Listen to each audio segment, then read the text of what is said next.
حدیث میں آتا ہے رسول اللہ صلی اللہ علیہ وسلم نے فرمایا میں نے معراج کی رات یوسف علیہ السلام کو دیکھا.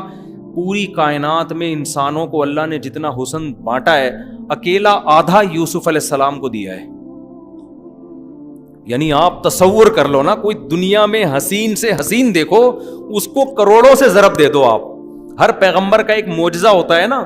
معجزے کا کیا مطلب ہے؟ جو آپ کو عاجز کر دے, آپ یہ کام کر نہیں سکتے, آپ کی عقل حیران ہو جائے کہ یار یہ ممکن نہیں ہے.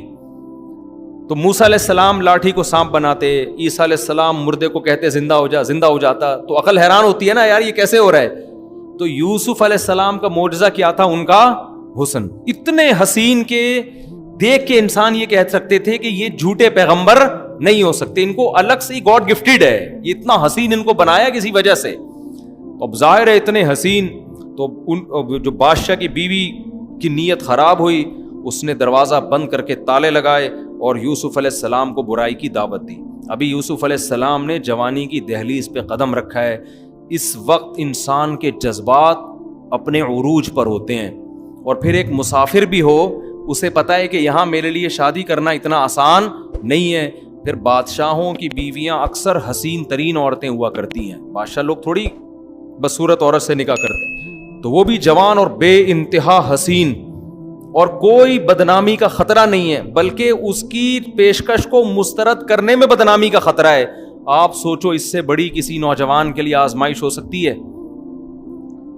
شیطان ایسے موقع پہ ورغلاتا ہے کہ بھائی اگر میں برائی کر لوں تو کیا کروں, میرے پاس حلال کا آپشن نہیں ہے, میں تو مسافر ہوں, پھر یہ عورت مجھے خود دعوت دے رہی ہے اور تالے بھی لگا دیے ہیں, میرے پاس تو اب بھاگنے کا آپشن بھی نہیں ہے, تو میں کیسے بچ سکتا ہوں؟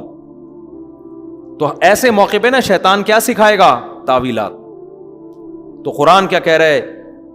جب برائی کی دعوت دی یوسف علیہ السلام نے کہا معاذ اللہ, اللہ کی پناہ, انہ ربی احسن مثوایا, میرے رب نے مجھے اتنا اچھا ٹھکانہ دیا, میں تو کنویں میں تھا, وہ مجھے اٹھا کے محل میں لے آیا, تو اب میں اس رب کو ناراض نہیں کر سکتا. دیکھو یہ نہیں کہہ رہے, کتنی سوچنے کی بات ہے. یہ بھی تو کہہ سکتے تھے کہ اللہ میں تو مجبور ہوں, میں تو گھر میں آرام سے رہ رہا تھا, بالغ ہوتا ابا میری ٹائم پہ شادی کرا دیتے, یہ تو میں مسافروں والی زندگی گزار رہا ہوں. یہ نیگیٹو پہلو بھی نکال سکتے تھے نا.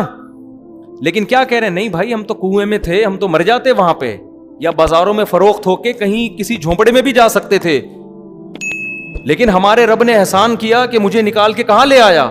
بادشاہ کے محل میں. تو اس احسان کا بدلہ میں یہ نہیں دوں گا کہ میں اس خدا کی نافرمانی کروں. اور بعض نے اس آیت کا یہ بھی مفہوم بیان کیا ہے کہ جو بادشاہ ہے وہ میرا رب ہے, اس نے مجھے پالا ہے, میں اسی کی بیوی کے ساتھ خیانت نہیں کر سکتا. اس نے دی اپنے محل میں, اس لیے تھوڑی ٹھکانا دیا ہے کہ میں اسی کی عورتوں پہ نظر ڈالنا شروع کر دوں. آج یہ بھی ہوتا ہے کہ لوگ آستین کا سانپ بن کے, ایک آدمی اعتماد کرتا ہے, آپ کو اپنی وائف سے ملواتا ہے, ٹھیک ہے یہ غلط ہے, بے پردگی کا گناہ ہے, لیکن بعض لوگ اعتماد کرتے ہیں, تو عزت دار آدمی اس کے اعتماد کو ٹھیس پہنچنے نہیں دیتا. وہ کہتا ہے یار یہ دوست مجھ پہ ٹرسٹ کر رہا ہے, اعتماد کر رہا ہے, تو اس کی بیوی کو اپنی بہن سمجھو, بھابھی سمجھو. لیکن میں نے بعض ایسے بدبخت دیکھے ہیں کہ دوست نے اعتماد کیا اور یہ آستین کا سانپ بن کے اسی کی گھر والوں پہ ڈورے ڈالنے لگا. تو یہ زندگی غیرت کی طرح گزار لو یا بغیرتی کی طرح گزار لو, یہ آپ کے پاس بہترین آپشن ہے. سیکو 5 اپنے پیسوں پہ خرید لو, یا سوسر سے لے لو, یا اس کے واش روم سے چوری کر کے پہن لو. اب دیکھو ساری زندگی جب اس نے لیٹرین سے چرا کے پہنی ہوگی, ضمیر کتنا ملامت کرتا ہوگا نا اس کو. اب تک چل رہی ہوگی, سیکو 5 تو خراب بھی نہیں ہوتی. 20 سال ہو گئے وہ گھوم رہا ہوگا لے کے, میری گھڑی ہے میری گھڑی ہے. ہر دفعہ اس کو یہ احساس ہوتا ہوگا. اور دیکھو ہماری گھڑی کتنی زبردست ہے, اپنے پیسوں پہ خریدی ہے. اچھا بھائی, وراوتت, قرآن کہتا ہے وَلَقَدْ هَمَّتْ بِهِ وَهَمَّ بِهَا, خیال یوسف کے دل میں بھی آیا. ایسا نہیں ہے کہ یوسف علیہ السلام کے دل میں جذبات پیدا نہیں ہوئے, جذبات ان کے دل میں بھی, کیونکہ جوان تھے. ایک خوبصورت ترین عورت, اور مصر میں تو ویسے ہی حسن بڑا مشہور ہے, خوبصورت ترین عورت ایک ینگ کو بند کمرے میں دعوت دے رہی ہو, کوئی روک ٹوک کرنے والا نہ ہو.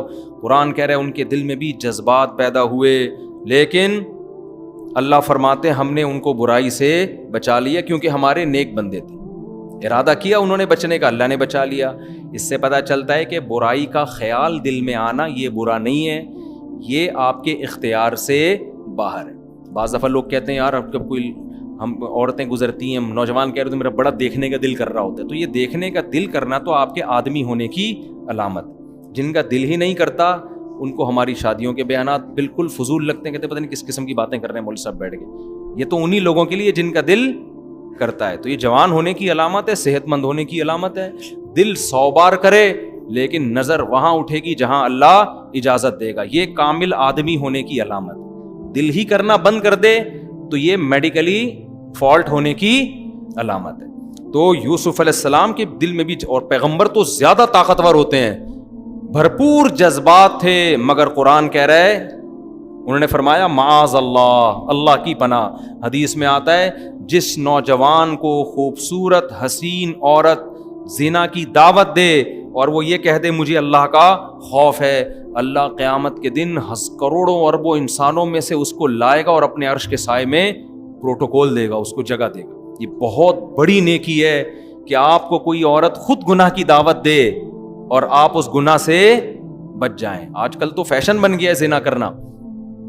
تو قرآن کہتا ہے وَاسْتَبَقَ الْبَابَ, دونوں دروازے کی طرف بھاگے. یوسف علیہ السلام برائی سے بچنے کے لیے آگے بھاگ رہے ہیں, وہ پیچھے کی طرف, اور بالآخر اس نے جب یوسف علیہ السلام کا کرتا پکڑا ہے تو وہ پیچھے سے پھٹ گیا. اچانک دروازہ کھل گیا, جب دھاڑم دھاڑم ہوئی ہے تو وہ بادشاہ سلامت تشریف لے آئے. اب جیسے ہی دروازہ دھکا دے کے کھلا ہوگا یا لات مار کے توڑا ہوگا, اس نے جو بھی کیا ہوگا, تو دونوں سامنے کھڑے ہوئے ہیں. یوسف علیہ السلام بیچارے ابھی کچھ بولے ہی نہیں ہیں کہ زلیخا جس کا نام کہا جاتا ہے وہ کیا بولنے لگی. یہ نہیں کہہ رہی ہے یہ مجرم ہے, میں صاف ستھری ہوں, میں پاک دامن ہوں, تمہارے گھر میں جو غلام ہے اس نے مجھ پہ